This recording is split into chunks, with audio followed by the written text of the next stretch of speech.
안녕하세요. 예, 이번 2학기에 제가 다시 말씀드릴 부분은 대학이라는 책입니다.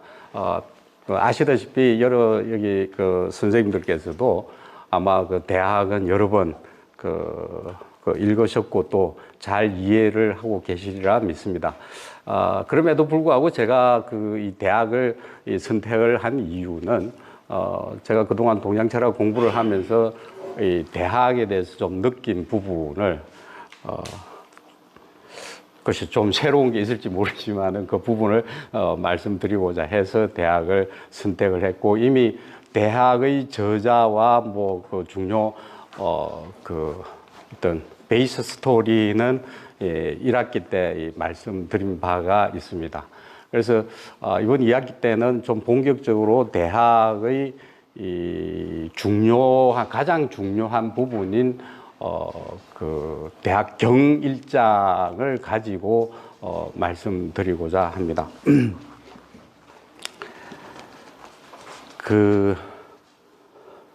이전에도 말씀드렸듯이 이 대학은 일반적으로 자사의 작품이다, 공자의 작품이다, 여러 설들이 있는데, 대개는 주자가 이게 정자의 작품이다라고 얘기한 이후로는 성리학 유학을 하는 분들은 한 80% 정도는 그냥 정자의 100% 창작을 해서 한 건 아니지만은 대개는 공자가 설명하고 얘기한 내용들을 잘 요약 정리를 해서 이 대학으로 만들고, 원래 나중에 말씀드리겠지만 그것은 예기 42장에 속했던 한 편으로 속했던 것이요. 그래서 이 정자상이고, 그 다음에 이 사람은 많이 나오시피 누굽니까? 진시황이, 네. 이제 밑에는 주자의 상이고, 여기는 이 무의정사에 있는 주자의 동상입니다. 그리고 이게 사진이 제가 찍었을 때는 깨끗하게 잘 나왔는데 여기 좀 희미하게 나오는데, 이 공자상은 현재 산동 곡부 니산, 공자가 태어난 곳에 대규모의 컨벤션 센터를 지었어요. 호텔하고. 개관 기념식을 할 때 이제 제가 중국 사회과학원 초청을 받아가지고, 사회과학이 아니고 인민대학 초청을 받아가지고, 여기 갔을 때 이제 초대 국제 학술 대회를 하는데, 이 공자상의 높이가 72m입니다. 왜 72m냐면은 공자의 유명한 제자가 72분이 있으니까 72명이라고 했었는데, 높이 72m면은 아파트가 보통 한 2.5m 하면은 몇 층 정도 됩니까? 거의 25층 가까이 되는 거죠. 어마어마하게, 하여튼 중국 사람들 큰 걸 좋아하는데, 이 주변 여기가 대규모 컨벤션 센터 돼가지고, 요새 영화 촬영하고 이런 데는 아주 웅장하고 화려한 이 회랑을 이렇게 만들어 놨어요. 72 제자들이 동상이라든지 이렇게 자세히 못 봐서 좀 죄송합니다. 하여튼 그래서 이어서 말씀드리면은, 지난번에도 제가 몇 번 말씀드렸지만은 성리학의 체계는 유학의, 우리가 흔히 사서오경 할 때 성리학의 체계는 사서를 중심으로 성립된 새로운 학문 체계입니다. 기존의 공자, 맹자의 유학은 우리가 흔히 학문적으로 구별할 때 원시 유학 혹은 원시 공맹 유학, 그냥 공맹 유학 이렇게 얘기를 하고, 이정과 주자가 그때 와서 새로 만들어진 학문을 신유학, 성리학, 주자 성리학, 주자학, 송명리학, 여러 가지로 이렇게 보는 관점에 따라서 이렇게 좀 달리 부르는데, 내용은 같습니다. 같은 건데, 우리나라로 치면은 우리나라 고려 시대까지의 유학은 그 오경 중심의 쉽게 말하면 중국의 한나라 시대의 유학입니다. 성격이 다릅니다. 그래서 주자가 송나라 때에 이 사설을 중심으로 새로운 그 유학 체계를 만든 게 신유학이고 뭐 이정 유학이고 그 정주학이라고 그래도 이정과 그 주자를 뭐 하여튼 그렇게 부르는데 이때 주자가 아까 말씀드렸던 예기에 있던 그 대학과 중용을 따로 분리를 해서 다른 것은 논어 맹자는 집주를 해서 주석을 붙이죠. 근데 중용하고 대학은 장구를 이렇게 구별을 해서 그러니까 옛날식의 문장의 형식을 좀 더 좀 정리된 문장의 형식으로 만들어서 그걸 장과 구를 구별해서 새로운 책을 만드는 거죠. 좀 다른 얘기지만은 현재 중국이나 대만에 가면은 박사학위를 주는 것 가운데 우리는 뭐 전부 논증을 해서 이렇게 증명을 하고 이렇게 해서 그게 논문이라고 생각하지만은 이 중국 대만이나 이런 데는 새로운 옛날 고서가 발견이 되면은 발굴이 되면 하면은 그것을 장과 절로 구별을 해서 방점을 찍는다고 그러죠. 우리 흔히 마침표, 심표 그거 하는 것도 학위를 줍니다.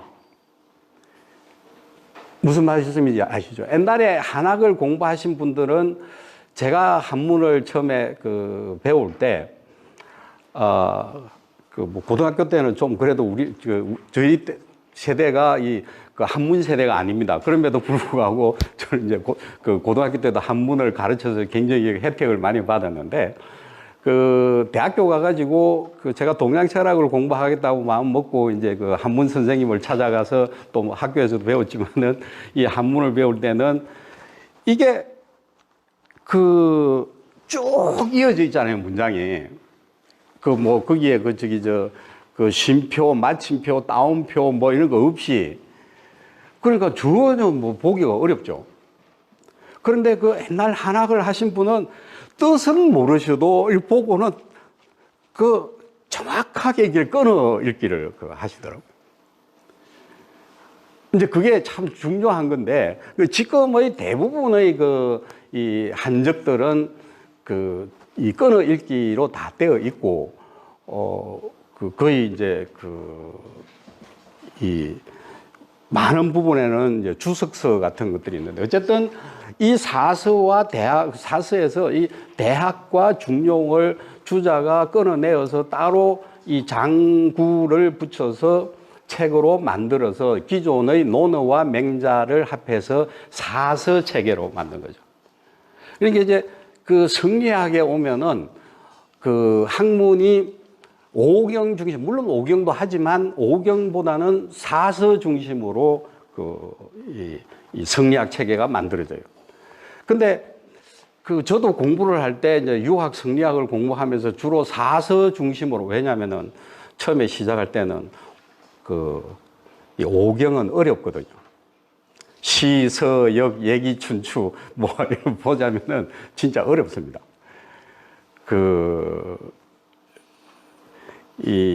쉽게 초보자가 이해하기에는 내용들을 정확하게 이해하기가 참 어려운데, 참고로 제가 중국 교육부 전에 한번 말씀드렸지만 중국 교육부 지원을 받아가지고 정현의 주역, 정현의 역학이라는 책을 번역을 860페이지 되나요? 그걸 번역을 해서 지난번에 그때가 4월 달입니까? 5월 달에 출판이 됐는데, 제가 죄송합니다. 나이 60 정도의 주역을 공부를 하면서 참 주역 어렵다. 이 동양철학에서 그런 말이 있습니다. 그 동양 철학 하면서 주역을 공부하는 사람은 그 동양 철학을 했다고 말할 수가 없는데, 주역은 공부하면 할수록 손해다. 나오는 게 없어요. 근데 뭐 요새 이 화천대유, 풍화동인 사건, 이게 그 대장괴는 그 내천 대장이죠. 그 대장이 저기 성남의 대장동하고 그 한자는 좀 다르긴 하지만은. 근데 갑자기 사람들이 주역에 대해서 관심이 많아져 가지고, 근데 주역은 참 어렵습니다. 그래서 그 오경을 공부하기가 사실은 좀 그러한데, 제가 공부를 해보니까 우리나라의 그야말로 퇴계율곡 하시는 거장이라는 분들도 좀 미안한 얘기지만은 오경에 대한 공부는 제가 평가하기는 좀 못하지만 오경에 대한 공부가 그렇게 흡족스럽지 않아요. 그러니까 이번에 제가 그 주역을 번역을 하면서 제대로 제가 주역 공부를 하면은, 그 공자는 나이 50에 그 주역을 처음 보고는 10여 년 동안 공부를 해서 위편삼절이라는 이 옛날 죽간을 묶었던 가죽이 3번 떨어지도록 열심히 공부를 하셨다고 그러죠. 그래서 주역에 대해서 일가견을 가지고 남긴 게 이제 주역의 계사전하고 십익을 공자가 지었다고 그러죠. 어쨌든 그 기존의 오경 체제와 이 사서 체계가 다르고, 그래서 우리나라의 다산 정약용 선생 같은 분들은 성리학이 아무것도 아니다. 뭐 아무것도 아니다 보다도 좀 진짜 유학이 아니다 해서 많이 좀 무시했죠. 그래서 다산 정약용 선생은 오경을 굉장히 중시하고, 특히 상서고훈이라든지 특히 또 주역이라든지 뭐 시경 이런 것을 굉장히 고정학적으로 훈구학적으로도 공부를 해서 주역에 대해서도 상서고훈 말고 갑자기 생각 역학선,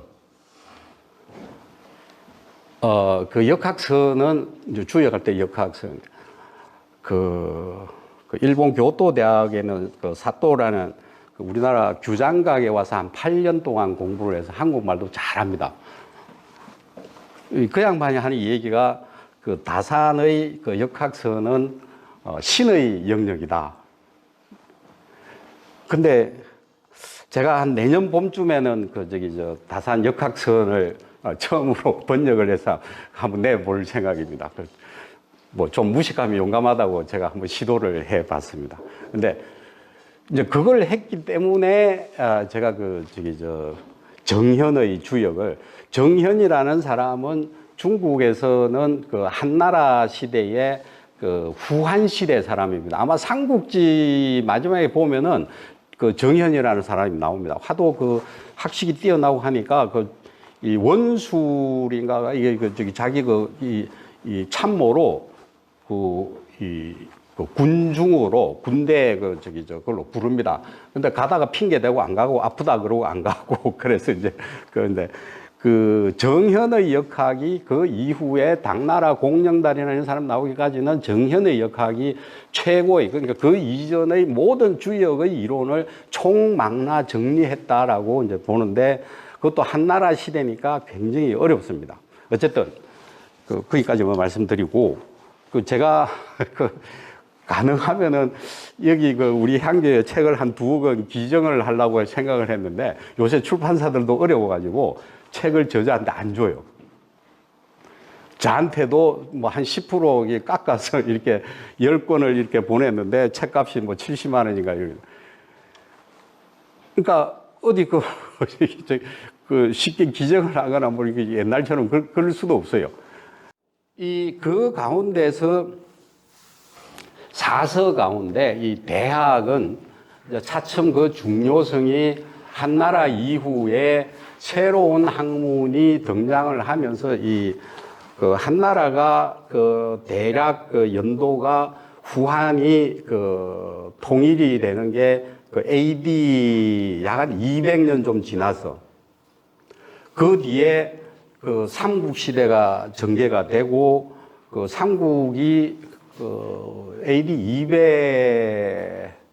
267년, 80년 요 사이에 이제 그 지나면서 다시 이제 재통일이 잠시 되었다가 그 사마의 손자 사마염이 통일을 했다가 그 국가가 다시 위진 남북조로 갈라지죠. 그 위진 남북조로 갈라지고 난 뒤에 다시 그 580년 이 무렵에 잠시 수나라가 통일을 하죠.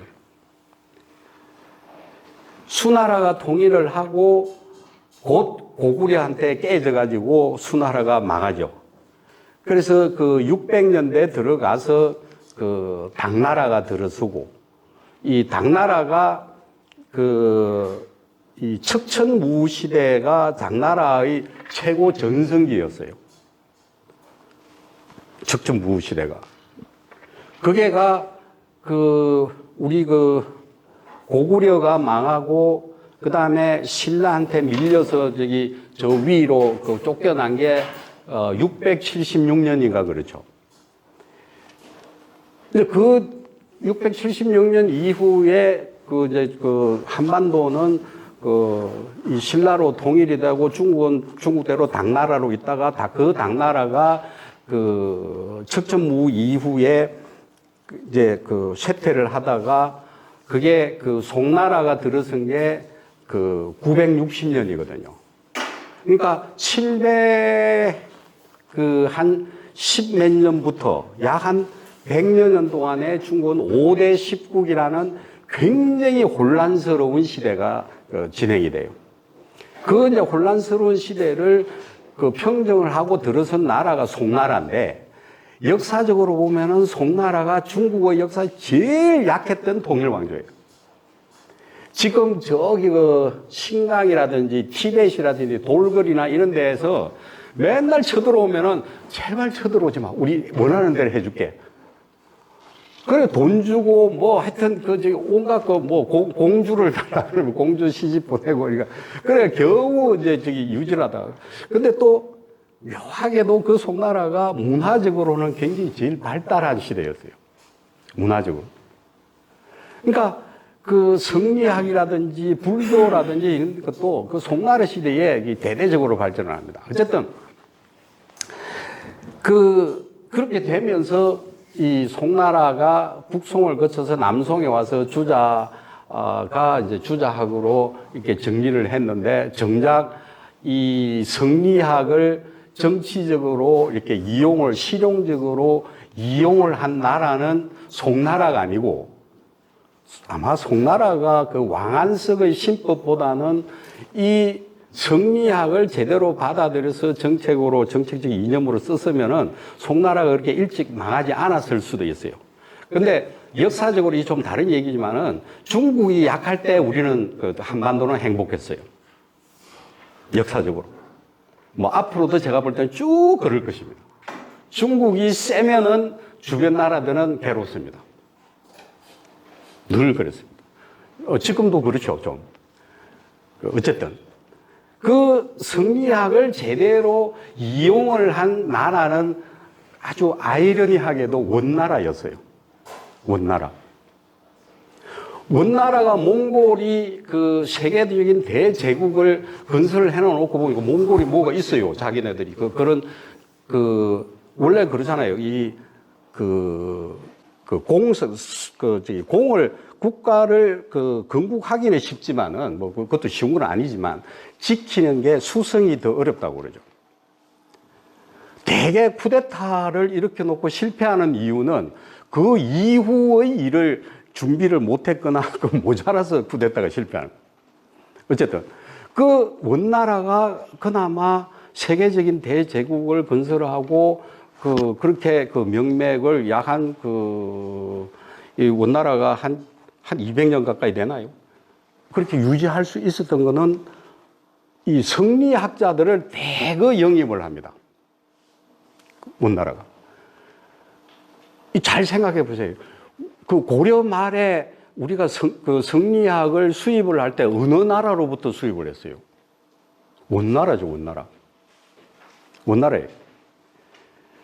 그러니까 그 원나라가 그 성리학을 가지고 이게 정책을 그 자기네들이 실용적으로 이용을 하고 그랬는데, 어쨌든 제가 왜 이 좀 그 다른 얘기 길게 말씀드리냐면은, 이제 그 가운데서 정치적으로 가장 중요한 그 과목으로 선택을 했던 것은 대학이에요. 사서 가운데 대학이에요. 그 우리나라에서도 이 많은 성리학자들이 그 여러 그 공부를 해서 책을 내고 글을 쓰고 했는데, 그 중에 보면은 대학에 관련된 책들이 제일 많아요. 대학연이라든지 이 대학 강의라든지 이라면, 그게 왜냐하면은 조선이라는 나라는 그 성리학 이념을 그 건국 이념으로 삼았고, 그 건국 이념에서 나라를 통치하는 데는 논어 맹자는 수양학이에요. 근데 그 직접 통치에 쓸 수 있는 학문은 대학이라는 거죠.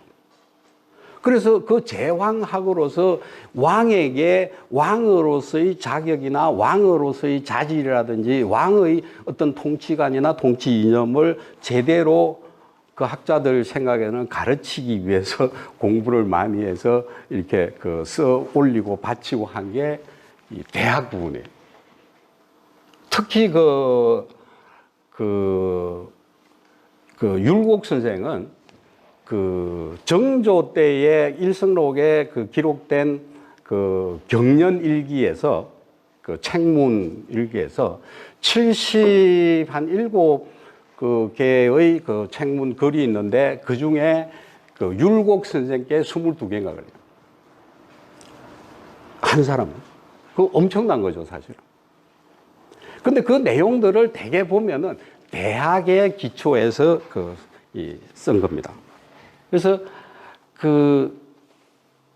이 대학은 하나의 그 통치학으로서, 제왕학으로서 이 기능을 했는데, 이 중간에 제가 사진은 깨끗하게 나오는데, 이게 이제 여기 가보신 분 계시죠? 무의산, 무의국오. 우리가 도산국오가라는 게 있죠. 석담국옥이라는 게 있죠. 국옥을 가지고 시 9수를 진 게 많이 있어요. 이게 주자가 주자와 관련된 중국의 중요한 유적지가 3군데 있죠. 태어난 곳, 이 공부해서 이 강학을 한 곳, 마지막에 독립 서원 죽을 때, 돌아가실 때 활동을 했던 곳. 14살 때까지 살았던 곳. 그래서 3군데가 있는데, 그 중에서도 제일 이제 유명한 데가 여기 무의산 오부자촌, 오부촌이거든요. 좀 다른 얘기지만은, 이 오부촌에서 주자가 자기 아버지가 14살에 돌아가실 때 주자한테 유언을 합니다. 내가 죽고 나면은 나를 어디든 묻고 난 뒤에 이 오부촌으로 가서 누구 선생님한테 배워라. 그 주자를 가르친 3 선생님이 불교, 도교, 성리학, 유학자, 누굽니까? 이동. 그러니까 사실은 주자는, 그래서 성리학은 유도불 3 학문을 통섭을 한 학문이에요. 제가 옛날에 성균관 가서 이 소리 하면은 이 갓선 할아버지한테 이게 한 대 어디 맞았네. 어디 성리학을 뭐냐. 근데 그렇지 않습니다. 성리학의 심성론은 불교의 심성론에서 많이 따가왔고, 성리학의 우주 본체론은 도가 사상에서 많이 온 거예요. 태극이라는 개념도 도가 사상이 원래 같이 있었던 거예요. 어쨌든 그것까지는 가지 말고, 하여튼 제가 가서 여기서 한 일주일을 이렇게 살았어요. 저는 이게 말이 되니까 혼자서 가서 이제 다른 중국 친구하고 그래서 왔다 갔다 하면서, 이제 여기가 이제 유명한 무의정사. 이것은 그 주자가 직접 심었다는 그 뭐니까 장목, 뭐 고장수라고 하는데 주자의 어렸을 때 아명인가가 여기 그 심낭이에요.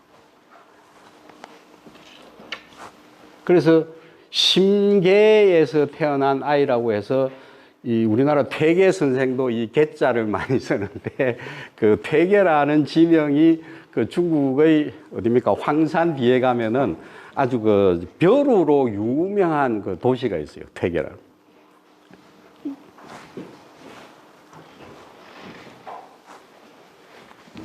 그래서 조선시대에 처음에 공부를 할 때, 뭐 아동 때는 그 동몽선습이라든지 뭐 천자문부터 시작해서 공부를 하는데 그 가운데 이제 뭡니까? 요새 말하면 국민윤리 정도 되나요? 일반 도덕 정도 되는 게 소학의 공부죠. 그래서 누굽니까? 김장생 같은 분은 소학만 해도 된다. 그래서 소학을. 사실은 우리들도 그렇지 않습니까? 유치원, 초등학생 정도 되면은 이 지켜야 할 예의 범절이나 도덕은 다 배우지 않습니까? 내용은. 그런데 실천은 못 하는 거죠. 행동은 못 하는 거죠. 사실. 우리 이 지역의 남명 선생도 굉장히 실천을 중시한 분이에요. 자기 이 앞가림도 제일 못하는 게 무슨 대학을 공부하고 무슨 큰 공부를 하느냐. 그래서 이 소학을 젊었을 때, 어렸을 때 초학으로 시작할 때 소학을 공부하고, 그래서,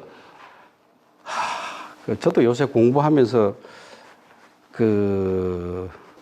이 사회가 이 범죄라든지 우리가 예의 염치를 알면은 범죄가 굉장히 줄어들 거예요. 그러니까 나쁜 사람들로부터 일반 선량한 국민들을 보호하기 위해서 존재하는 경찰, 검찰 이 하는 비용이 엄청나죠. 전에도 제가 한 말씀드렸지만은 검사가 우리나라에 약 한 2,500명 가까이 있는데 그 검사 한 사람을 유지하기 위해서 드는 돈이 얼마나 들어요? 1년에. 그 검사 한 사람의 때로는 수사 검사가 아닌 검사도 있지만은 대개는 수사 검사 한 사람의 수사관들이 거의 7, 8명, 10명 이렇게 붙어 있죠. 그 사람들 월급 줘야죠. 사무실 운영해야죠. 보험료, 4대 보험료 넣어줘야죠. 그러니까, 검사 한 사람을 유지하기 위해서는 최소한 100억 이상이 들어요. 요새 100억은 별로 돈이 아닌 것 같지만은 100억 큽니다. 저도, 하여튼 거기까지 하지만. 그래서 참 도덕 교육, 이 소학 교육을 제대로 국가가, 좀 실천을 잘 할 수 있도록 가르치면은 우리가 사회적인 범죄로부터 보호할 수 있는, 그러니까 사회적 우리가 좀 전문용어로 일탈 행위를 이렇게 줄이고 막을 수 있는, 그 장치가 아무리 법률을 잘 하고 해도 제가 볼 때는 그게 다 효과적이지는 않아요. 그러니까 제대로 윤리 도덕을 어려서부터 성인이 될 때 가르쳐 놓으면은 나쁜 짓을 덜 할 게 아니냐 이 말이죠. 대개 제가 볼 때도 그렇습니다. 심성이 제대로 정리되지 않은 사람들이 머리가 좋으면요, 굉장히 사회적인 큰 무리를 일으킵니다. 제가 누구라고 우리 현재 사회에서 말씀드리지는 않겠습니다. 심성이 제대로 갖추어지지 않으면, 물론 본인도 망하겠지만, 요새 유명 배구 선수라든지, 또 새롭게 등장한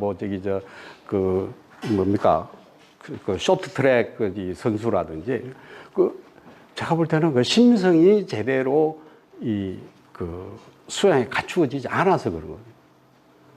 또 3류, 4류 랩, 가수 하던 친구라든지, 보면 굉장히 안 됐어요. 젊은 적에도. 근데 그게 하여튼 그렇습니다. 그래서 이 소학하고 대학을 합해서 하나의 뭐라 그러죠? 학문적 실천, 또 학문적 어떤 사회교육을 시켰던 거죠. 그래서 이제 이 주자가 이 대학을 따로 얘기해서 떼어내어서 새로운 체제를 만들므로 해서 그것으로 파생된 그야말로 학술사적으로 병천동지할 대지진이 일어납니다. 그게 이제 아시다시피 양명학이 갈라져 나오는 거예요. 중국 사람들한테 물어보면 양명학이 뭐고 다 그냥 유학이라고 그럽니다. 근데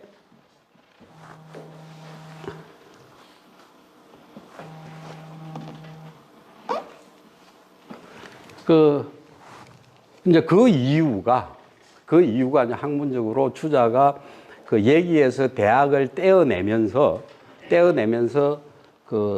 이 전 5장에 있는 경물 이 장을 보충을 해서, 그러니까 잃어버린 것을 없어진 것을 보충 보완한다 해서 보망장이라고 한 거죠. 근데 이제 사실은 그게 주자학의 어찌 보면은 학문 방법론에 있어서의 핵심입니다. 이 많은 사람들이 이제 서양 철학을 공부한 분들이 동양 철학을 좀 무시하는 이 지점이 어디냐면은 이 철학을 공부하는 방법론에 대한 정리가 제대로 안 돼 있다 이 말이죠. 실제로 그렇습니다. 저도 이게 동양 철학 하지만은 아마 요새는 이제 안 하지만은 학교 있을 때는 제가 전국에서 이 동양 철학을 공부한 교수들 가운데 제가 유일하게 논리학을 가르쳤어요. 서양 아리스토텔레스 이 논리학과 칸트의 논리학을 기초 논리학이죠. 그 논리학은 굉장히 매력적입니다. 굉장히 체계적이고 굉장히 과학적이에요. 제가 볼 때는 우리나라 교육을 살리는 방법 중에 하나는 이 초중 고등학생, 대학생들한테도 논리학을 가르쳐야 됩니다.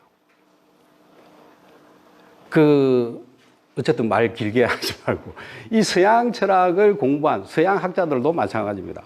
성리학을 보면서 도대체 뭐 뒤죽박죽이고 뭘 어떻게 순서적으로 뭘 해야 될지 모른다는 거죠. 저는 거기에 공감합니다. 아무리 사서오경을 디립다 외우고 뭐 판다 하더라도 쉽게 말씀드리면 그건 한학의 수준이지 철학은 아니거든요.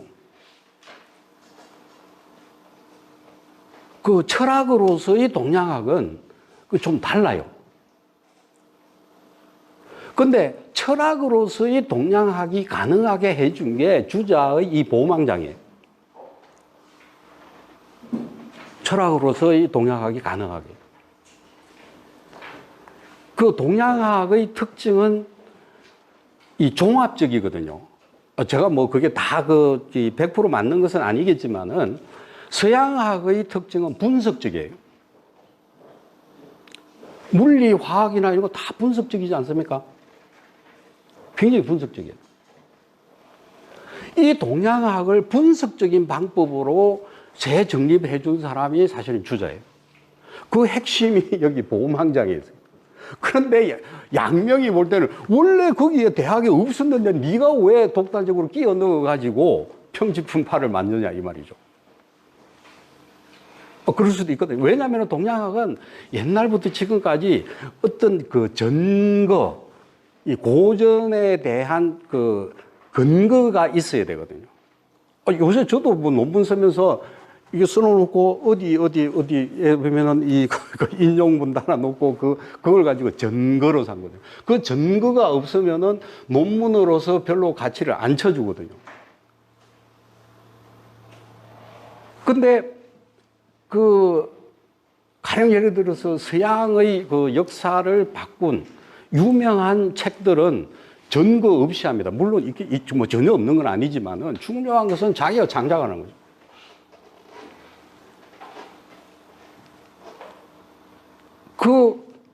예를 들어서 제가 고등학교 때 잘 몰랐지만은 읽어보고 이 감명을 받은 게 존 스튜어트 밀의 그 자유론이라는 거예요. 그 사람은 충분히 귀족으로서 이 옥스퍼드나 뭐 이런 데 케임브리지를 갈 수 있음에도 불구하고 거기 가서 국가에 대한 뭐 복종이라든지 국가에 대한 의무 이 규정 때문에 나는 대학 안 가. 그 대학을 안 가고 일찍부터 해운 회사에 취직을 합니다. 그 취직을 해서 자기 동생들을 가르치고 공부를 합니다. 그래서 나온 게 J.S. 밀의 그 자유론이고 그 자유론의 정신이 오늘날 영국을 만든 중요한 역할들을 했던 거죠. 제가 좀 다른 데로 얘기 갔지만은 이 동양학 부분에서 주자의 이 탁월성이, 제가 주자 숭배자는 아닙니다. 저는 주자만 숭배하는 걸 제일 싫어합니다, 사실은. 우리나라 대부분의 성리학자들이 너무 주자를 숭배했기 때문에 별로예요. 그렇다 하더라도 주자는 정말 훌륭하고 대단한 학자였어요. 그러니까 주자 그 자체를 존경할 게 아니고 주자가 해놓은 어떤 그 학문 정신에 대한 존중이 있어야지, 주자가 써놓은 글만 이렇게 그걸 근거학적으로 보고 받아들이면은 안 되는 거죠. 우리나라 조선시대에 주자하고 반대 해석을 한다고 해서 사문난적이다 뭐다 해서 윤휴라든지 이렇게 죽였잖아요. 아주 야만적인 거예요, 사실은. 형편없는 짓들을 한 거죠. 그래서 우리가 대학을 공부하면서 사실은 주자다움이 어디 있는가를 볼 때는 이 대학의 보망장을 가지고 동양 철학을 철학으로서의 학문으로 가능하게 해준 그것을 배워야 된다는 거죠.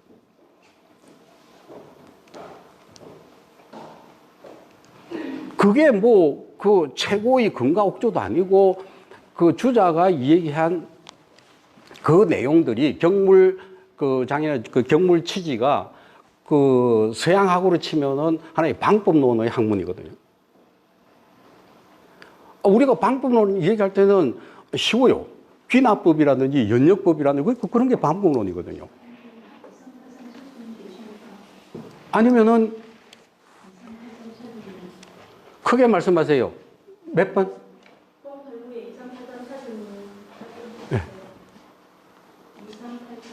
2393. 네. 그러니까 제가 처음에 모두에 말씀드렸던, 여러 선생님께 말씀드렸죠. 대학을 통해서 우리가 다시 뭘 볼 것이냐 하는 거죠. 뭐 대학 하면은 이 경일장에 대학지도 제명명덕 신민 혹은 친민 제지어지선 뭐 모르시는 분은 없죠. 뭐 수신제가 치국평천하.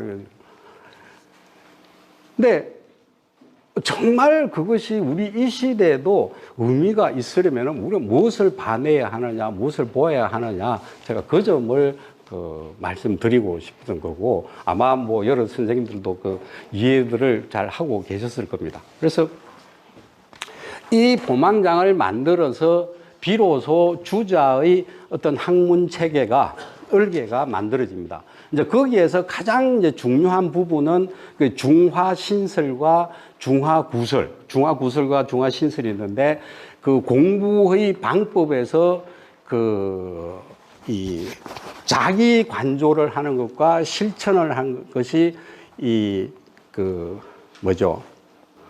찰식단예라는, 어떤 마음에서 일어나는 그 싹이 어디로 가느냐. 그 다음에 마음을 관조를 할 때 내가 어떤 이 마음속의 그 중심을 보고 하느냐. 그때에 경으로 하느냐, 성으로 하느냐. 경체, 경용이냐, 뭐, 그게 중화 그 신설 구설로 나누어진다.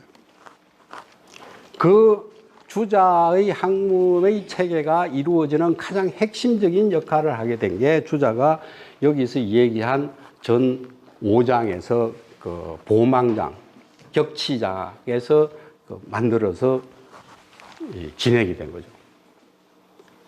그래서 그만큼 일단은 대학은 하나의 성리학의 학문 체계를 이루는데 아주 핵심적인 역할을 했다. 그거 하나. 이제 두 번째는 아까 모두에 말씀드렸듯이 이게 하나의 정치학, 제황학으로서 이제 그 역할을 하는 거죠. 예를 들어서 그 뒤에도 제가 써놨지만은 극기복례라든지 그 논어에서 그 맹자의 그 사단이라든지 그 하나하나는 거기 보면 다 설명이 잘 나와 있어요.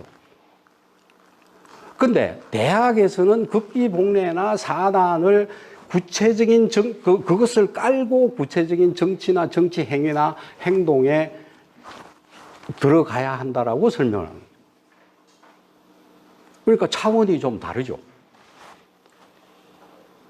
그러니까 논어맹자의 어떤 기본 베이스가 바탕이 있어야 대학을 공부할 수 있다는 거죠. 다르게 보면은 논어맹자는 이걸 통해서 공부를 하고 난 뒤에야 대학을 공부할 수 있다는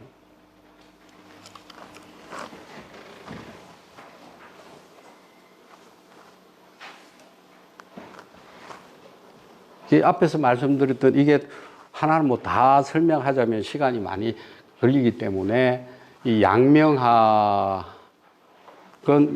왕양명은 주자를 비판할 때 크게 근거가 없고 원래 고본대학에 없는 것을 네가 왜 네 마음대로 자의적으로 그걸 뜻도 아닌 것을 네가 넣어가지고 평지풍파를 일으키느냐. 그게 양명의 하나의 이 학문적인 논쟁이 생기게 된 이제 출발점, 시작이 되는 거죠. 그러면서 이제 양명은 양명 나름대로 대학을 다시 공부를 해서 그 학문 체계를 다시 수립을 합니다. 어쨌든 양명도 마찬가지로 대학을 중심으로 해서 자기 자신의 학문 체계를 양명학을 구성을 하는 거죠. 그래서 뭐 다르게 보면은 주자도 실천을 중요시한 아니한 게 아니지만은 이 주자는 이론 체계를 그러니까 먼저 알아야 행동을 할 수 있다라는 하나의 그 논리적인 이 순서를 가지고 얘기를 했다면은 양명은 실천이 없으면은 아는 것도 아는 게 아니다 이 말이죠. 둘 다 맞잖아요. 양명은 네가 아무리 안다고 떠들고 뭐 아는 척 해봐야 그건 실천이 안 되면 아는 게 아니야. 안다고 말하지 마. 그래서 사실은 지금 현재 중국 학자들은 이 주자학도 물론 많이 하지만은 양명학을 더 많이 합니다. 그 우리나라에는 조금은 지금은 이 상황이 바뀌었는데 중국 가서 양명학해서 공부해 온 사람들이 대학에 취직하기가 한때 굉장히 어려웠어요. 안 받아주는 거라. 그래서 한 명, 두 명 생기면서 요즘은, 근데 그것도 뭐 요새 대학들이 어려우니까 철학가들 많이 없애죠. 저는 굳이 철학과에서 철학을 해야 된다는 걸 굳이 그렇게 강하게 주장은 안 하지만은 있어야 될 대학이나 이런 데는 있어야 됩니다. 그 철학과가 없는 대학은 서양에서는 학교라고 안 치죠. 그래서 그 양명은 주자하고는 뭐 반대다 아니다 이게 아니고 주자하고는 또 다른 면을 보고 학문적인 체계를 만들었는데 불행하게도 우리나라 조선시대는 이게 그 사문난적이라든지 이단이라든지 이런 걸 해가지고 너무 양명학을 핍박을 했죠. 매우 좋지 않은 정말 우리 조선 사람, 한국 사람들 제가 볼 때는 수치입니다. 미안하게도 이단 사문난적을 제일 강조한 학파가 퇴계의 후학들이 남인들하고 율곡의 후학들 가운데 송시열이 중심이 된 노론들이 그랬죠. 그건 정말 우리나라 학문의 수치입니다. 왜 다른 공부를, 물론 서양에서도 뭐 기독교의 이름으로 얼마나 많은 사람들을 죽였습니까? 마녀사냥이요. 기록에만 남은 게 한 800만 명 정도 된다고 그러죠. 마녀사냥. 우리나라 조선시대에 열려문 만들기 위해서 일부러 쏘아 죽이든지 한 게, 그것도 심각한 범죄죠, 사실은. 그렇게 많지 않아요. 많아야 한 500명. 500명 많죠, 사실은. 서양에서는 800만입니다, 800만.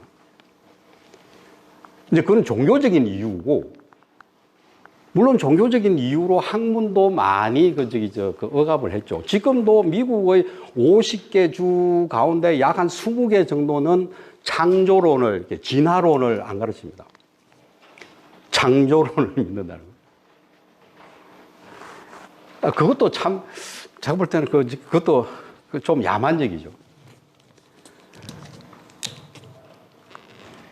어쨌든, 이제 거기에서 양명학이 파생되어 나와서 새로운 학문 체계를 이루었고, 이제 그 출발점도 대학에 대한 것이라 이 말이죠.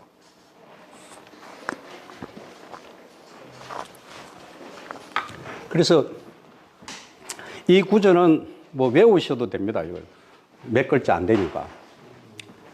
사구교라는 양명학의 본질이 양지설, 치양지설, 지행합일, 세 가지죠. 지행합일, 양지, 치양지.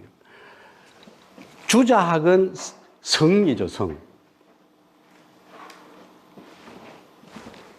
그래서 무선무학, 심지체, 유선유학, 의지, 동, 지선, 지악, 시양지, 위성거학, 시경물. 여기도 경물이라는 걸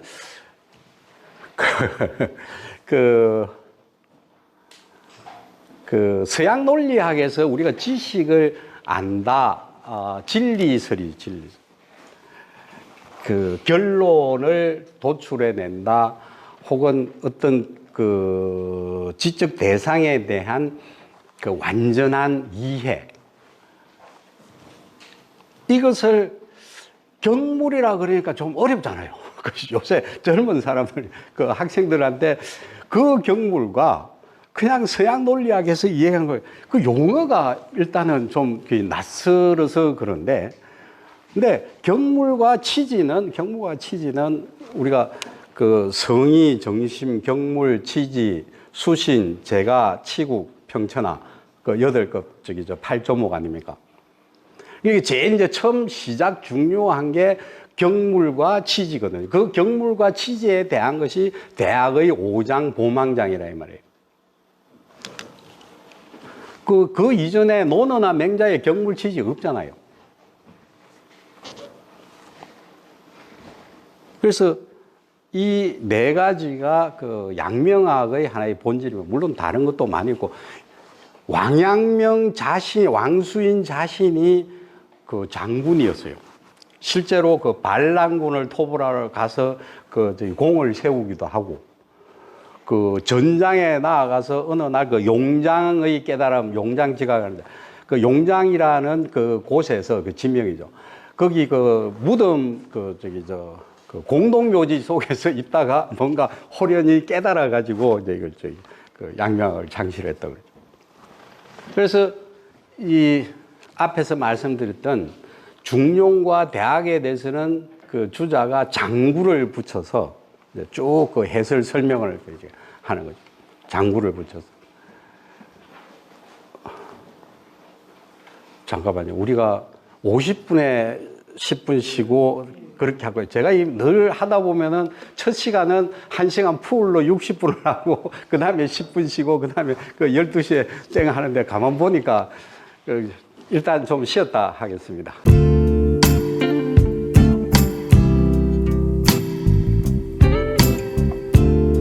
그래서 지금부터는 이제 장구에서 첫머리에는 주자가 대학 공부 혹은 대학 교육이 왜 필요한가를 아주 길게 설명을 합니다. 제가 여기서 뭐 다 이렇게 읽어가면서 이렇게 말씀드릴 수는 없고, 이 1학기 때 말씀드렸듯이 이 대학이라는 단어에는 적어도 한 3가지 정도 의미가 있다고 그랬죠.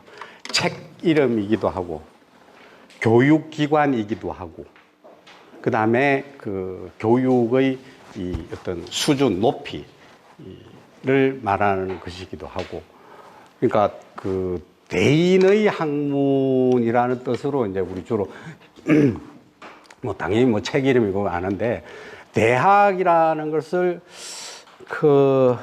니시 아마네라는 일본인이 유니버시티를 번역을 할 때 이 대학으로 번역을 하는데, 제가 꼭 이거 오면 어르신들한테 들을 말씀들이 많이 있는데,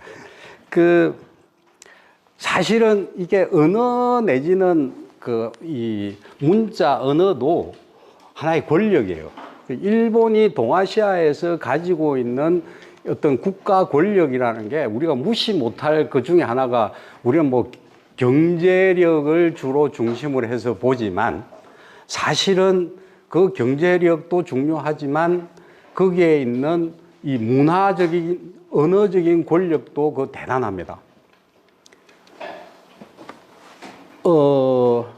우리가 트레인 하면은 기차 하지만은 그 기차를 중국 사람들도 한때는 그 한자 아닙니까? 다.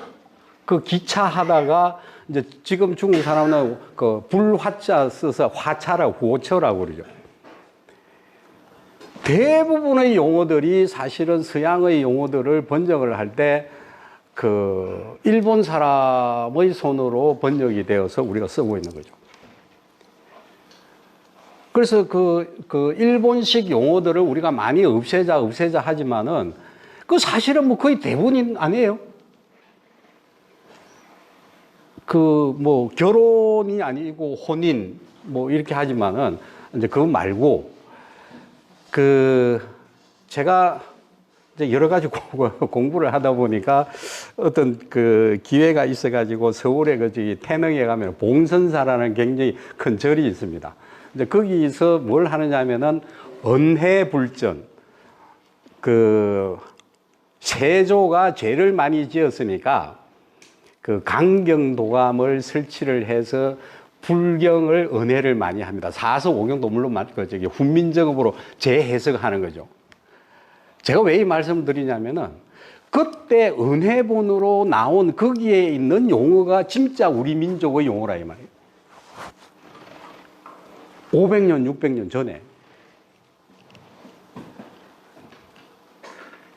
그래서 사실은 우리 대한민국이, 한국이 제대로 된 어떤 학문 체계를 우리가 뭐 반만년 역사 하지만은 뭐 우리 한국만큼 전 세계적으로 뛰어난 이 문화유산을 가지고 있는 나라 세계적으로 드뭅니다.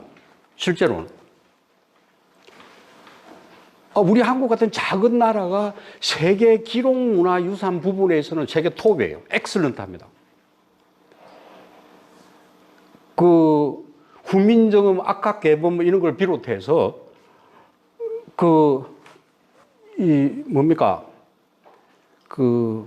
조선 왕조실록이라든지 성정원 일기라든지 전 세계적으로 그런 게 없어요. 이집트나 뭐 독일 같은 데도 기록문화유산이 파피루스 종이 한 장 이런 정도. 우리 이만큼.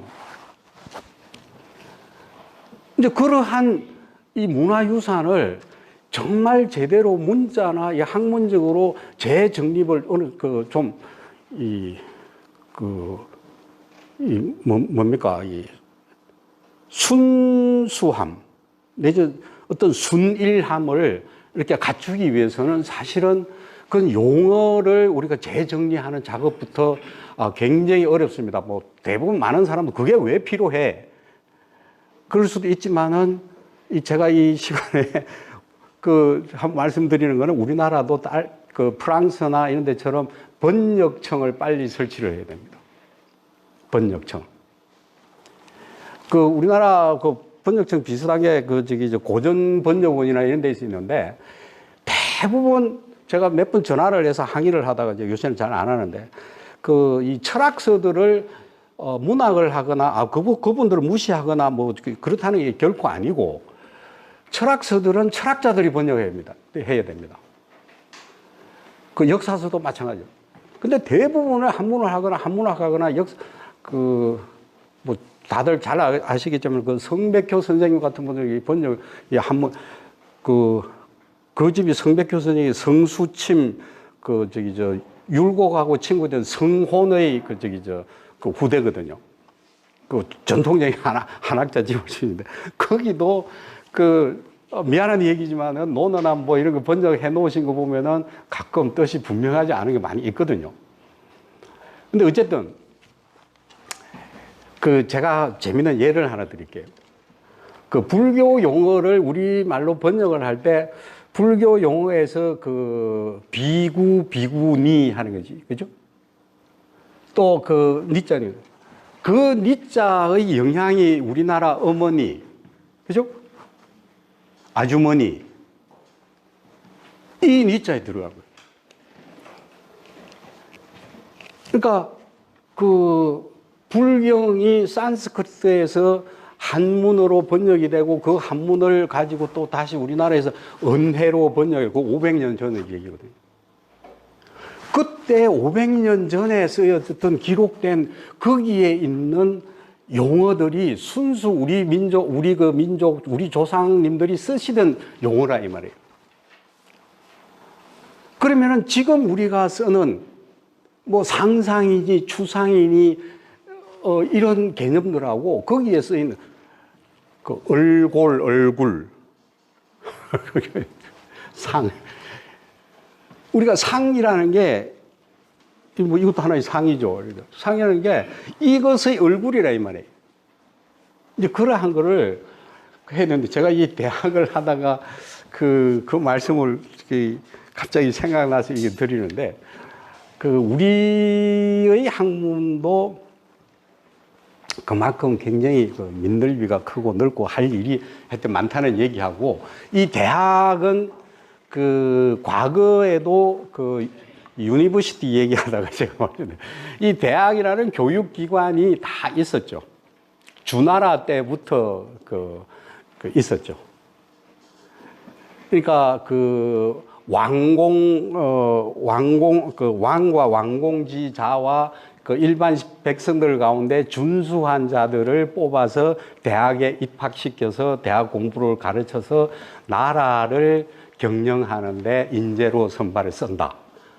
그게 우리나라 신라시대도 있었고 고려시대, 고구려는 고려는 말할 것도 없고 백제나 고구려에도 있었죠. 아주 오래된.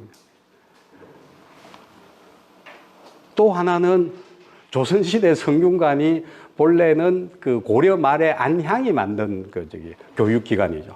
지금 성균관 대학하고 성균관하고는 아무 관련이 없는데 성균관이라고 그러죠. 아무 관련이 없어요. 어쨌든 장소가 성균관에 있는 장소가 누굽니까? 심창숙 선생이 그걸 하면서 그래서 이 대학은 국가를 경영하는데 다스리는데 쓰기 위한 인재를 기르기 위한 이 곳이었어요. 근데 그 인재를 뭘로 기르느냐? 제가 앞에서도 말씀드렸듯이 총명하고 예지하여 능히 본성을 다한 사람이 나오면은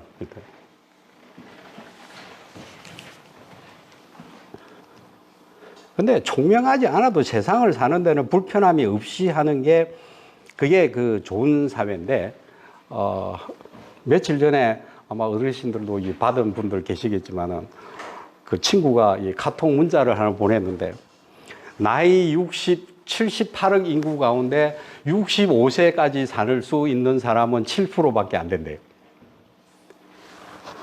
그 가운데서도 그 깨끗한 물을 마시고 집을 가지고 인터넷을 하고 스마트폰을 쓰고 휴대폰을 쓰고 뭐 할 수 있는 사람은 2%밖에 안 된다는 거예요. 그러니까 여기 계시는 분들은 전 인류 가운데서도 2% 내지 제가 볼 때 한 0.2%에 속하는 분들. 그러니까 그 친구 얘기가 즐겁게 살아라. 그래서 그런갑다. 그런데 어쨌든 그 총명예지, 물론 기르고 공부를 하면은 총명함과 예지는 길러져요. 길러지고 그런데 그래서 그런 사람들을 근데 이 중요한 거는 백성의 본성을 회복하기 위하여 늘상 그 본성 이 도덕성을 강조합니다. 그러니까 유학은 성리학도 마찬가지입니다. 지독하니만큼 사람이 어떻게 하면은 선하게 되는가를 가르치는 학문입니다. 유학이 아주 뭐 지독하게 철저하게 거기로 들어갑니다.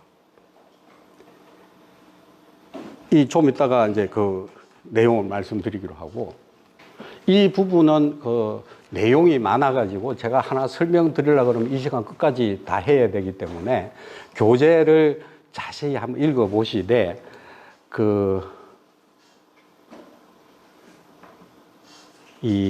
제가 전에도 말씀드리지만, 이 육예, 예술을 할 때 예자입니다. 이게 과거 이 중국에서 춘추 시대와 전국 시대에 일반 지식인들이 갖추어야 할 그 교양 상식입니다. 예악 사어 서수가 전공 과목은 따로 있고, 이 예악 사어 서수 육예를 제대로 익혀야 사람다운 대접을 받고 사람다운 구실을 할 수 있다라고 하는 거죠. 그 육예 각각 예악 사어 서수 각각 6가지에 각각의 한 6가지의 항목이 따로 있어요. 그러면 몇 개입니까? 66, 36 아닙니까? 그죠? 36개 정도의 항목이, 그 교양 항목이 따로 있다는 거죠. 그 예 가운데 이 6예가 있죠. 6예가 관, 혼, 상, 제. 일반적으로 우리가 많이 중시하는. 관내는 요새는 잘 안 하지만은 성인식이죠. 뭐 나라마다 시절마다 좀 다르지만은 남자들은 세금벌이가 좀 늦게 든다고 해서 여자는 16살, 남자는 18살 혹은 20살의 성인식으로.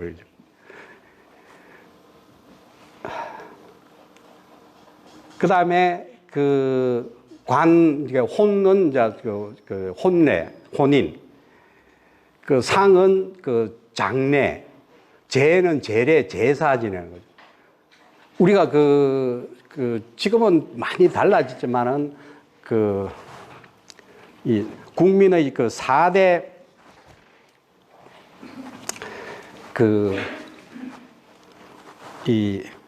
뭐 집안 행사, 개인 행사 얘기할 때 관혼상제. 그 다음에 이제 2가지는 학자마다 좀 다르기도 한데 이 향음주례, 요새 말 회식 문화죠. 향음주례. 그 다음에 빈례, 손님을 맞이하고 손님이 되고 하는 거. 옛날에 제가 어렸을 때 보면은 꼭 밥 때 되면 남의 집 찾아가는 사람이 있어요. 밥 때 되면. 그 매우 실례죠. 사실 근데 돈이 없어, 밥이 없어요, 진짜로. 제가 서울에 가서 처음으로 느낀 이 문화적인 쇼크가 뭐냐면은 친구들이 자기 집에 안 데리고 가는 거예요. 우리는 그때 이 진주는 그 친구 집에 그 가는 게 아주 뭐 그 친구 부모님 놀고 친구 데리고 가면 아주 예사로 밥도 주고 재우도 주고 뭐 이걸 다 했는데 서울에 딱 가니까 좀 이렇게 친한 친구가 생겼는데 절대로 자기 집에 그게 가자 소리야. 이미 그때 서울하고 이쪽 지방하고 문화가 그렇게 많이 차이가 났던 거예요. 그 이제 그 빈내라는 것도 그렇고 향음주례라는 것도 우리가 회식도 잘하면은 이게 그 굉장히 뭐 요새 말로 이 치유, 힐링이 되겠지만은 그 회식 잘못하다가 그 폐가 망신하는 사람들 많죠. 그 회식 잘못하면.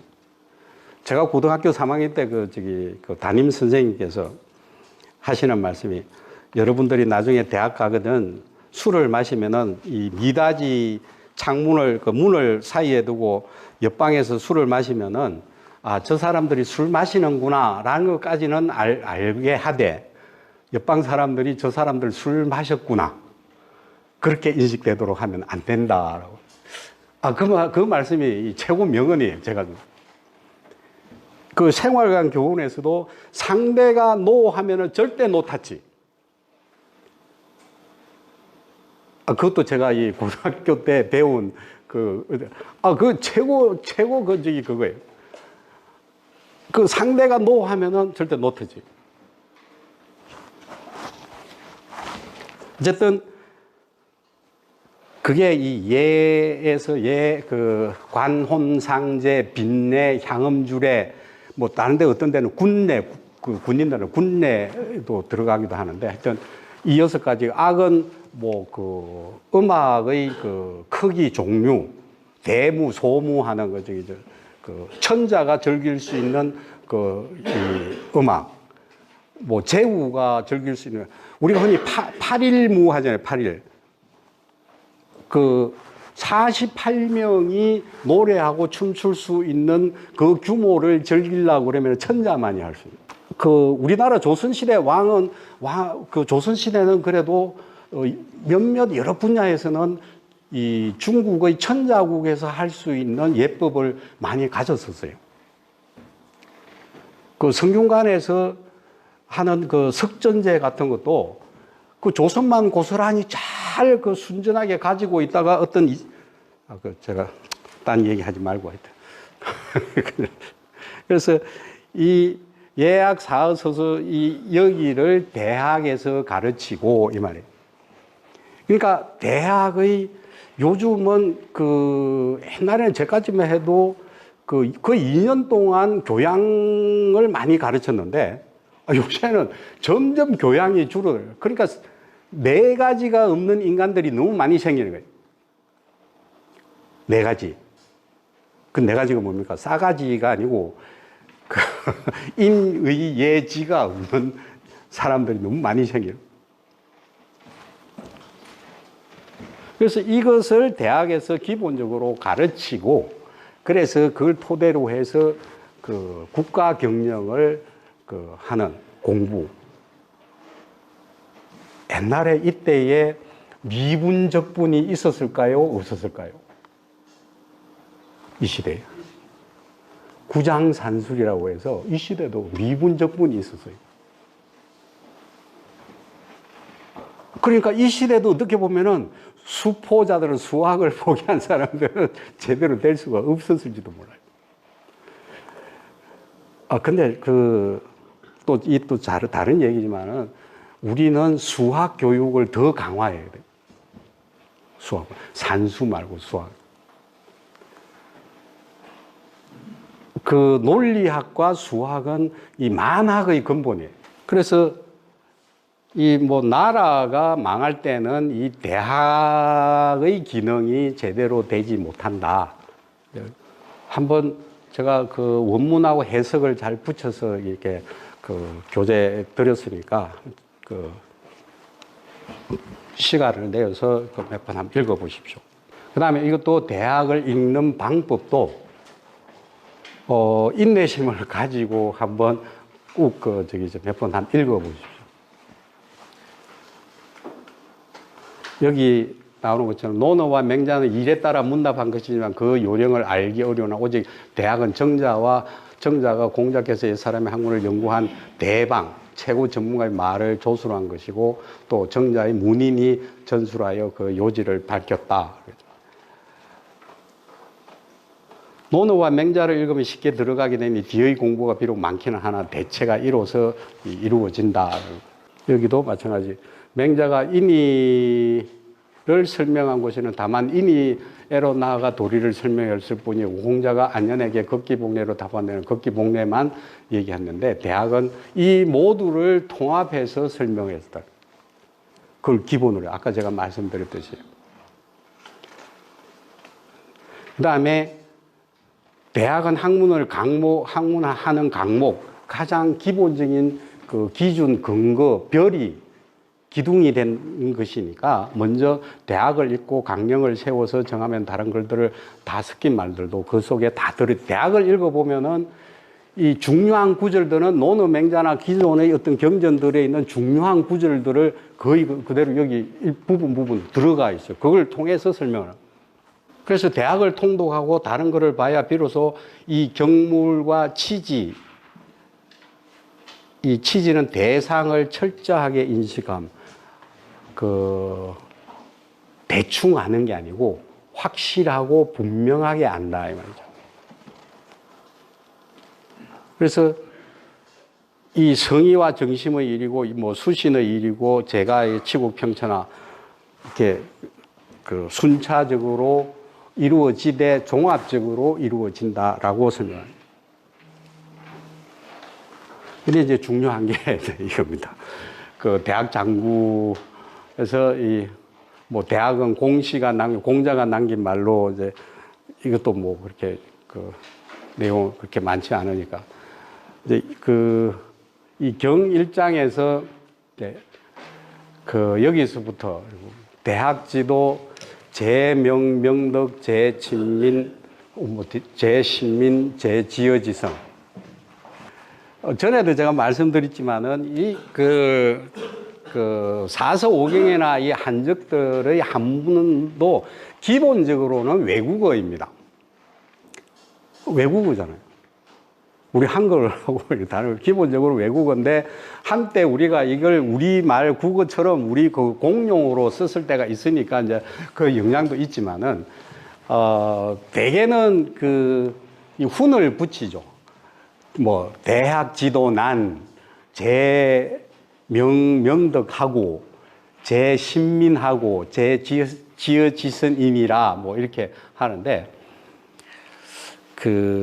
제가 공부를 했던 옛날에 몇 분이 있어요. 찾아가면서 제가 공부할 때 대표적으로 돌아가신 임창순 선생님도 그러고 제가 배웠던 퇴계의 좀 반계 후손인데 운강 이창섭 선생님이라는 분도 있고 근데 또 제가 여기 우리 산청 함양 출신의 배종호 교수님한테도 배울 때도 훈을 달지 말자는 거죠.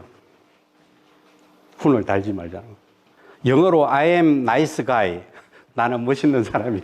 이렇게 얘기할 때 우리 영어는 그렇게 안 읽잖아요. I am a nice guy요. 이렇게 안 하잖아요. 그러니까 그 한문도 훈 달지 말고 약간 이 음악적으로 스타카토라 그러나요? 딱딱 약간 이게 숨을 떼어서 있는 거. 띄어서요. 중국어도 그래요. 중국어를 제가 공부를 할 때도 중국어는 이게 성조가 있고 그렇지만은 거기도 단어 묶음이 있거든요. 거기에 따라서 살짝 운을 이렇게 숨을 쉬어주고 이거 가면은 이해하기가 훨씬 편해요. 이것도 대학 지도, 명덕. 이걸 뭐 제명명덕 이 무슨 말이에요? 명명덕 뭐 해야 할지 명명덕에 대해 이게 동사로 쓰이거나 어떤 목적으로 쓰이거나 이거 한 부분들을 어느 정도 이렇게 띄어서 읽으면은 이해가 훨씬 쉬워요. 그러니까 대학 지도, 대학의 도리는 대학의 뭐 학문은 대학의 진리는 무엇에 있다. 명덕을 밝히는 데 있고 제신민, 이제 양명하기 전에 친민이죠.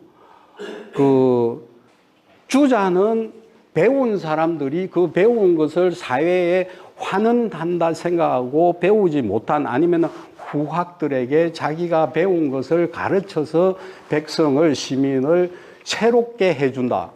틀린 말 없죠? 아니죠? 근데 양명은 네가 뭐 잘났다고 가르치고 뭐 하냐. 백성들과 호흡을 그 어떤 그 운명이나 이런 걸 같이 하라 이거죠. 이 양명은 그 실천주의자니까 그래서 친민이라고 얘기해요. 친과 신은 옛날에 그 새로운 신자와 친할 친자는 비슷한 음으로 비슷한 뜻으로 많이 쓰였거든요. 그래서 제신민, 친민. 그 다음에 제지어, 지선. 근데 이제 그렇게 대개는 그렇게 해석을 하고 끝이죠. 근데 중요한 것은 명덕이 뭐죠? 명덕. 좀 더 들어가면 밝은 덕.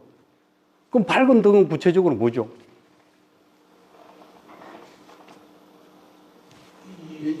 네? 그렇죠, 그렇죠. 역시 인이예지가 그게 밝은 덕이 명덕이에요, 명덕. 그러니까 대학을 공부하는 원리 도리는 사람에게 있는 인의예지를 밝히는 거예요. 인의예지는 그 우리가 도덕 그 윤리적인 내용으로만 생각하실지 모르지만은 그렇지가 않아요. 그 칸트의 순수 이성, 서양에서 칸트의 순수 이성 비판에서 그 순수 이성 비판은 최고의 진리에 도달하는 방법론을 가장 잘 설명한 책이에요. 그게 지식론이에요, 지식론이요. 그 지식론이 인이예지 가운데 지에 있다 이 말이죠. 알미라는 거. 근데 그 알의 대상인 지가 뭐냐는 거죠. 지. 거기에는 가치 판단과 사실 판단이 있는 거죠. 우리가 도덕적으로 선하다, 악하다라는 것은 가치 판단이에요. 좋다, 나쁘다도 가치 판단이에요. 그 사람한테 좀 다를 수는 있어요. 근데 1 더하기 1은 2다, 이거는 사실 판단이에요. 세상 사람들 가운데 제일 나쁜 놈이 어떤 인간이냐면요. 그 사실 판단을 왜곡하고 부정하는 거예요. 수학 공식을 정치적으로 해석하겠다는 사람들. 이상한 말을 비틀어 가지고 그 본질을 그 사실대로 그 밝혀졌는데도 뭐 진리는 저 멀리에 있습니다. 뭐 언젠간 찾아올 겁니다. 요딴 소리야. 그래도 우리나라에서 가치 판단에 있어서 가장 권위를 가진 것은 법원의 판결입니다. 그렇지 않습니까? 죄가 되냐. 그 법원의 그 판단이 뭐 거래가 되든지 뭐 어떻게 되든지 그러면은 그 나라가 뒤집어지는 거죠. 나라가 망할 때 제일 그 빨리 망하는 방법은 법이 공정하지 않을 때입니다. 사람들이 법에 대해서 그 신뢰를 하지 않을 때입니다. 집안에서도 그렇지 않습니까? 제가 아까 그걸 얘기하다가 요즘은 뭐 전혀 안 그런데 그 유학을 간 우리 큰애가 제가 대학 그 딸애라서 3학년 때까지 그 통금을 10시를 해놔서 서버려죠. 그래도 잘 따라줬어요. 그리고 이제 3학년 되니까 아주 고가의 장비를 이용해야 되면 밤늦게까지 있어야 된다. 아빠가 실어다 주고 실어다 올 테니까 새벽에 가라. 그러면 네 혼자 독차지해서 쓸 수 있을 거죠. 그 말이 맞대요. 그런데 이제 취직을 하더니 얘가 이게 딱 방귀를 들기 시작해요. 아빠 왜 그래야 되냐. 그게 지가 생각할 때는 공정하지 않거든요. 그러니까 부자지간에 있어서도 공정하지 않으면은 집 받습니다. 저도 젊었을 때 생각해 우리 그 돌아가신 그 선친한테 대 들다가 한 2달 동안 집에 못 들어간 적이 있는데. 그러니까 그건 좀 이제 다른 경우지만은 이 법이 공정하지 돼. 그게 그 지거든요. 그 어떤 우리가 알의 대상에 대해서 사실 판단과 가치 판단에 있어서 그 두 가지를 공정하고 정확하게 하는 게 지거든요. 인의 예지는 도덕적인 심성의 문제이기는 하지만 인의 그 예는 지는 그 지적 그 판단의 문제거든요. 그 판단에는 사실 판단과 가치 판단 두 가지가 있어요. 그래서 그 가치 사실 판단을 공부하는 것도 좀 더 분석에 들어가면은 인문과학이 있고 자연과학이 있잖아요. 그 학문 분류가 그렇게 나누어질 수 있는. 특히 이제 이 가치 판단의 문제는 우리가 철학이라든지 이 인문학에서 이 중시하는 내용들이 거기에 있는 거예요. 그래서 사실은 오늘날 21세기 한국 병을 치유하는 데는 사실은 인문학이 살아나야 돼요. 이게 그 실용학문이 돼야 되는데 별로 마음에 안 들지만 어느 당 대통령 후보 하나가 뭐 인문학 그렇게 오래 할 필요 있냐 요딴 소리 누군지 아시죠? 근데 하여튼 뭐 어떤 그 전제를 떠나가지고 그런 소리를 하는 사람들이 나오면 안 돼요. 그런데 또 하나는 뭐 가치가 아니고 사실 판단 그 정과 뭐 4범 5범이나 되는 사람이 뭐 대통령 하겠다는 참 그것도 우리나라가 참 하여튼 그래요. 어쨌든 명덕을 밝힌다라고 할 때 그 명덕에는 굉장히 많은 내용이 들어가 있습니다. 그냥 밝은 덕이 아니에요. 구체적으로 인의예지가 있고 인의예가 하나의 가치 판단이나 혹은 인간의 심성에 대한 문제라면은 지혜는 이게 사실 판단과 가치 판단이에요. 물이 100도씨에 끓는다. 틀린 말이죠. 상온에서 1기압 하에서 100도씨에 끓는다. 그게 진리거든요. 우리가 사실 판단을 하는 데는 엄격한 이 사실 근거를 찾아서 얘기되고 그 사실 근거가 드러났음에도 불구하고 그걸 부정을 하거나 그거를 왜곡을 하거나 하면 그건 제일 나쁜 놈이에요. 첫째, 그 대학에서 이 경1장만 해도 세상을 경륜하고 세상을 다스리고 자기를 수양하고 공부하는 원리가 거기에 다 들어있어요, 사실은. 명덕에 다 들어있어요. 그걸 뒤에 가서 명덕을 하나하나 케이스 바이 케이스로 풀어서 설명하다 보니까 길어진 거예요, 사실. 사람들과 어떻게 친하고 그걸 어떻게 베풀고 어떻게 내가 사회에 환원을 하고 자기가 능력이 뛰어나서 그렇건 금수저로 태어나서 그렇건 많은 것을 가졌으면 베풀 줄 알아야 돼요. 남하고 공유를 하자는데 그게 자칫 잘못 나가면 공유를 하자는 게 자칫 잘못 나가면 공산주의로 갈 수가 있죠. 그러면 개인은 노력을 안 하는 거죠. 내가 공유할 때 내가 왜 해? 그 자유민주주의의 가장 큰 강점은 개인의 노력에 대한 자유로운 경쟁과 그 노력에 대한 충분한 정당한 보상이 중요하거든요. 근데 우리나라가 이 공정한 보상이 제대로 안 되니까 자꾸 사회주의로 가자는 사람 많이 있거든요. 어떻게 생각하세요?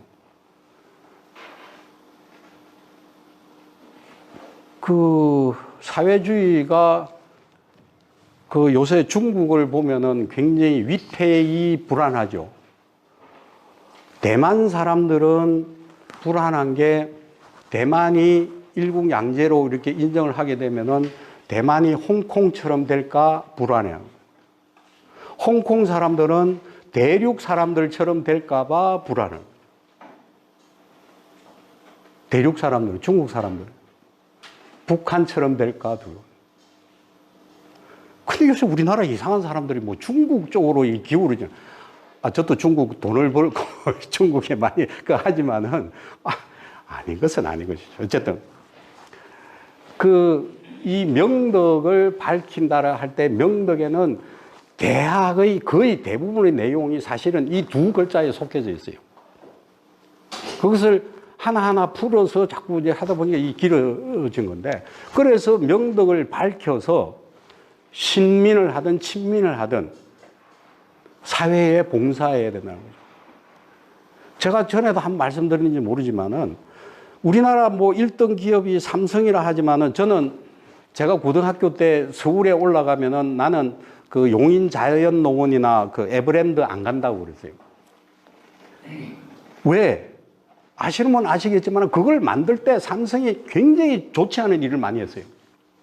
그 대대로 사는 사람들 많이 쫓아내고 뭐 헐값에 그 저기 토지 수용하고 관하고 해서 그래 좋다 이거예요. 세계적인 뭐 하여튼 그 저기 저 만들었고 제가 우리 애들 때문에 할 수 없어서 2번 가봤어요.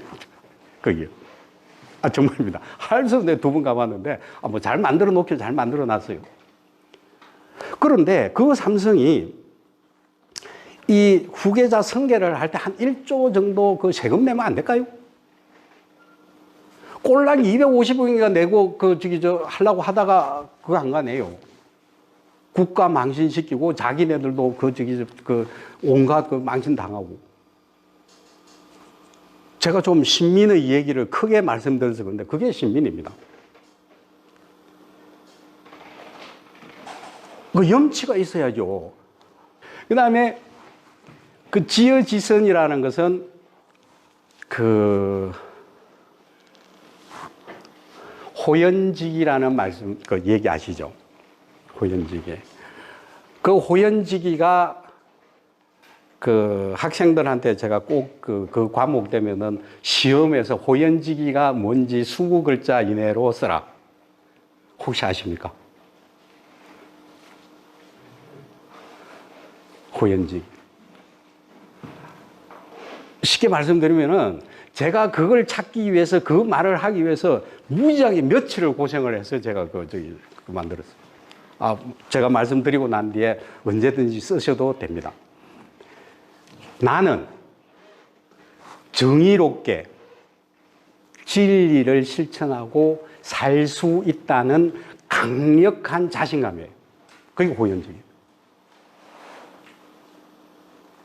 뭐 맨날 호연지기를 길러라, 호연지기를 가져야 돼. 그게 뭔지 알아야 가질 것 아닙니까? 나는 진리를 실천하고 정의롭게 살 수 있다는 강력한 자신감. 강력한 빼도 됩니다. 그럼 한 20글자 되죠?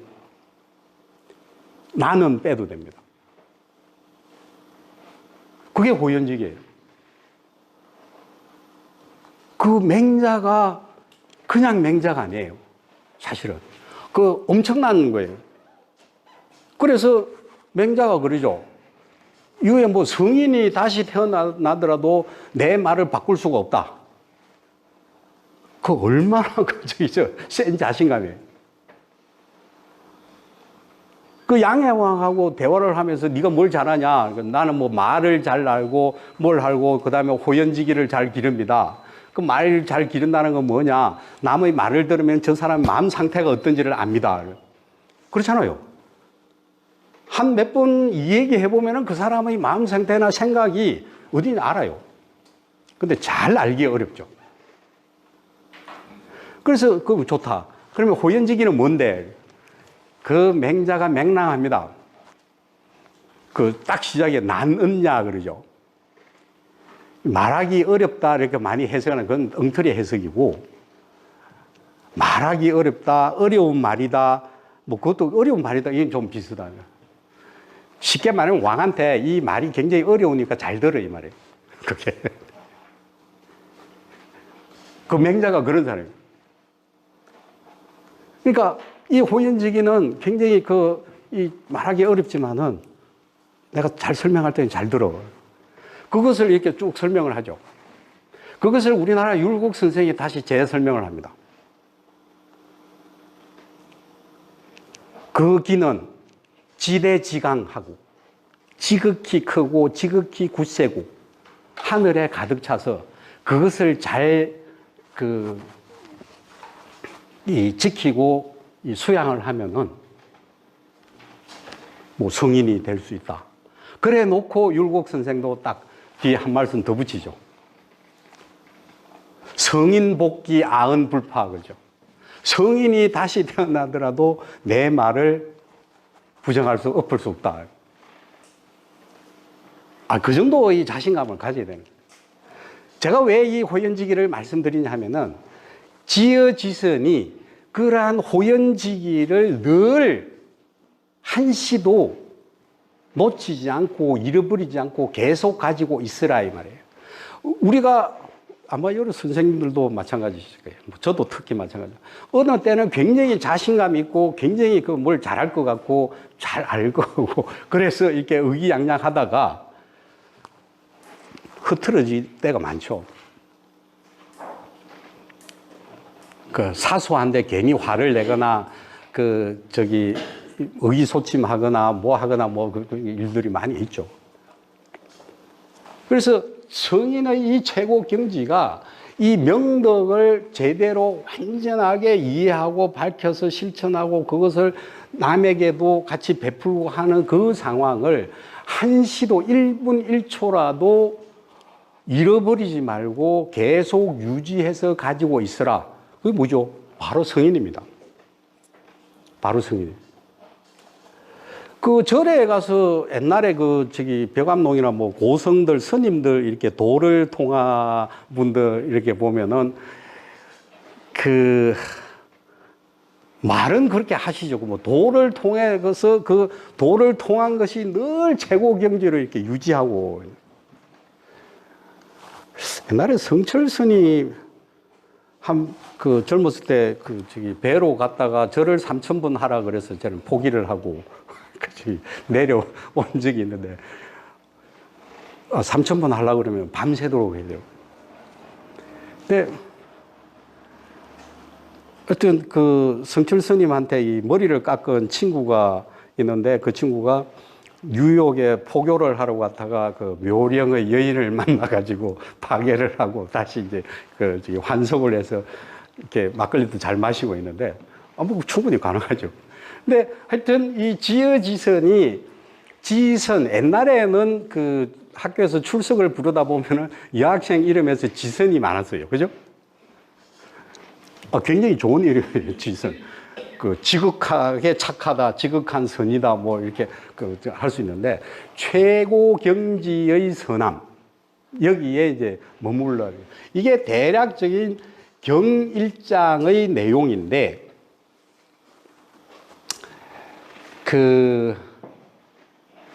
우리가 허령지각이라고 많이 얘기하는데, 이 알미, 지각이 편견이라든지 편파적이라든지 그런 것 없이 제대로 아는 경지를 얘기하는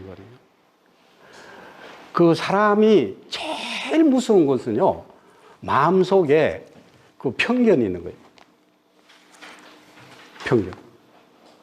편견, 선입견, 고정관념.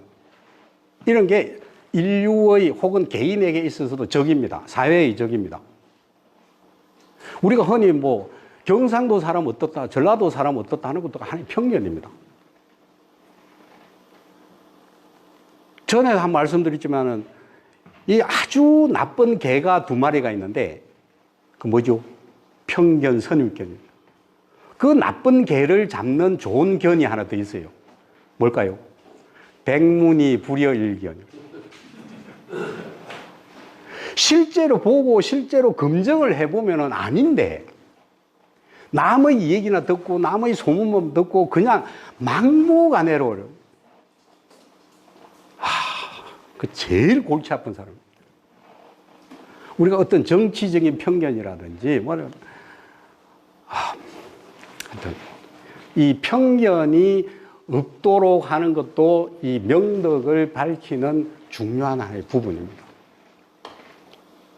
그러니까 여러 선생님들도 일을 판단을 하고 평가를 하고 그럴 때 편견이 고정관념이나 선입견이 끼면 안 됩니다.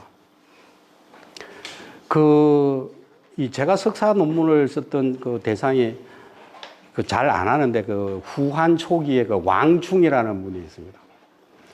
요즘만 논형이라는 이 형평을 논함 그런 뜻인데 제가 석사 논문 때는 너무 센 거를 잡아가지고 상당히 고생을 했는데 오히려 그게 이제 덕이 또 많이 됐는데 책이 굉장히 어렵습니다. 근데 그 내용이 뭐냐면은 개인의 운명, 길, 흉, 화복을 개인의 그 사람의 능력이나 품성이나 도덕성이나 이런 거하고 상관없이 뭐 부모 찬스 있을 수도 있어요. 근데 그 부모 찬스나 어떤 이 공정하지 못한 사회의 프레임 때문에 그 사람이 불행해지고 그러면 안 된다는 거죠. 우리가 그렇게 하지 않기 위해서 법을 만들고 국가를 만들고 사회를 만들어서 그렇게 하는 거 아닙니까? 그리고 인문학을 배우는 거거든요. 그리고 거기를 위해서 대학이 있는 거거든요. 그 눈속임하고 남을 피하고 말 돌리고 뺀질거리고 그러라고 대학 하는 거 아니거든요. 이 허령, 편견이 없는 공부를 대학을 공부하는데 가장 중요한 항목으로 생각하는 거예요. 그러니까 그래서 우리가 대학 입시나 이런 것도 우리나라에서 제일 민감한 게 군대 문제나 대학 입시 문제 아닙니까? 여기에 불공평한 끼면 안 되죠. 고등학교 1학년, 인문계 고등학교 1학년이 최고 난도의 의과대학 의학 논문의 제1저자가 된다는 나라는, 이런 나라는 정말 희망 없는 나라예요.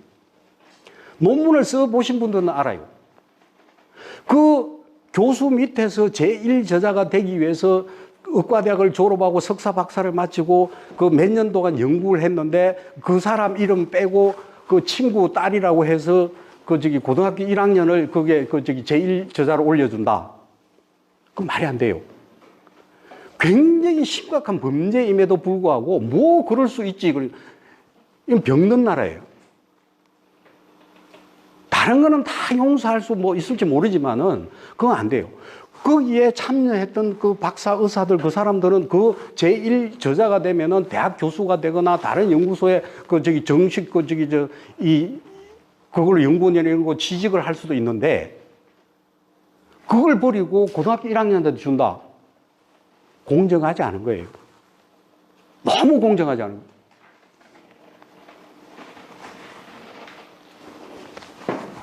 거예요. 너무 시간이 빨리 가는데 하여튼 그 뒤에도 이게 많은 내용이 있는데, 그건 뒤는 거의 아시는 거니까,